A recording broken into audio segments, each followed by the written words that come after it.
Marigolds are a gardener's best friend because of their pest deterrent capabilities. So in this video, I'm going to show you guys how to harvest marigold seeds so you can keep growing them yourself over and over again. Let's go! What's going on, my plant people? I am the ADHD gardener where I use gardening, houseplants, and humor as a form of mental health therapy, and I got a bunch of marigold seeds.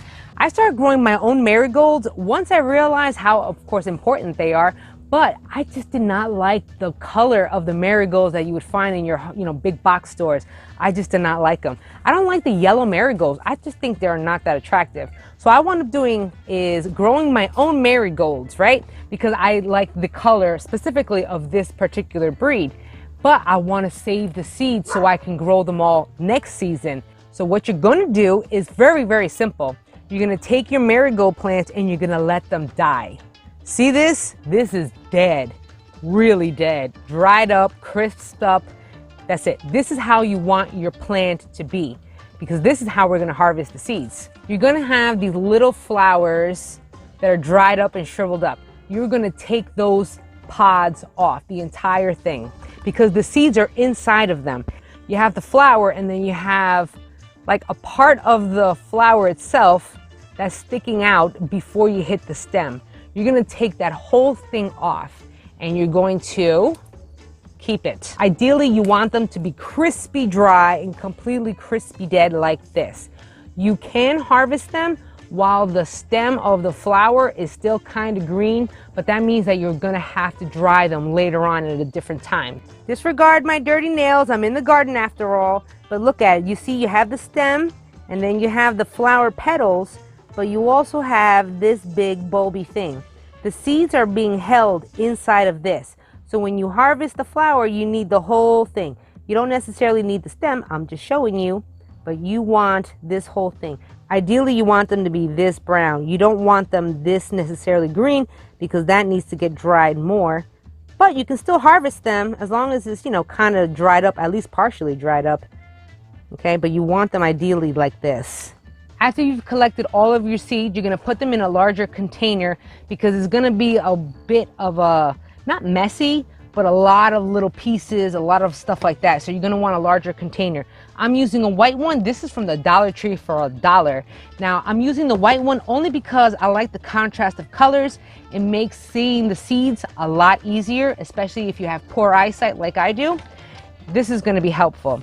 Now, these are more like a dark, wow, they almost look black, but it's like a really, really dark gray or dark brown. I've also seen purple seeds from marigolds. It all depends on the color of your marigold, I believe. So your seeds can vary in colors. As you see here, you have the dead flower right on top and the stem.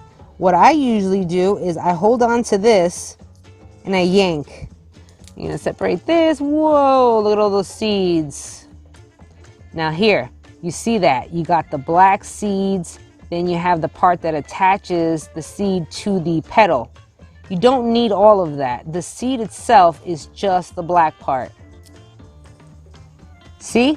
All of those black seeds, all those dark colored seeds, those are it.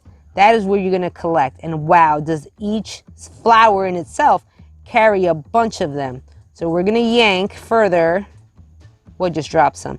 Look how many seeds you get just from one plant. That's crazy. You can also tell that this may need some more drying time because it is soft and pliable. I don't hear really any crunch. Do you? I don't. Now, the dark colored part of it itself is the seed. The white part actually comes off. If I can try to do it right here. All right, pardon the nails. I'm a gardener. I'm dirty. What can I say? But anyways, you see the seed is right here. Now this part, I believe, is just what holds, oh, there it is. That comes off. So you're only left with just that seed. That is the marigold seed. Now, in order to dry these, you're gonna need a well-ventilated, you can do partial sun, you could do shade, as long as you have well-ventilated, less humidity the possible, because man, humidity is not your friend when it comes to seed saving. All right, I'm not gonna count, that is way too many seeds, but I gotta say that's at least 15 to 20 plus seeds per flower. So you can really get a lot of flowers out of just one plant. They are very, very strong in smell. So that is why the bugs do not like that particular smell. They probably don't even taste good for them either. So these are a great addition or a great flower to add to your garden. They really do some work. They held off. I mean, you'll still get bugs, you'll still get pests, but you'll get a lot less. And I planted these suckers all around my garden. I hope you found this helpful. I hope you found this useful. If you did like this video and you got something out of it, don't forget to smash that like button. I really appreciate it. It really helps me out. If you haven't already, then consider subscribing. I drop a video every Friday and then some in between. You can also catch me on Facebook and Instagram. That's behind the scenes, a little more personal, a little more funnier, a lot of meme sharing, a lot of ins and outs of my life. So check me out on there. And on that note, until the next episode, you guys, peace and love. See how messy this can be? They come really small and really thin.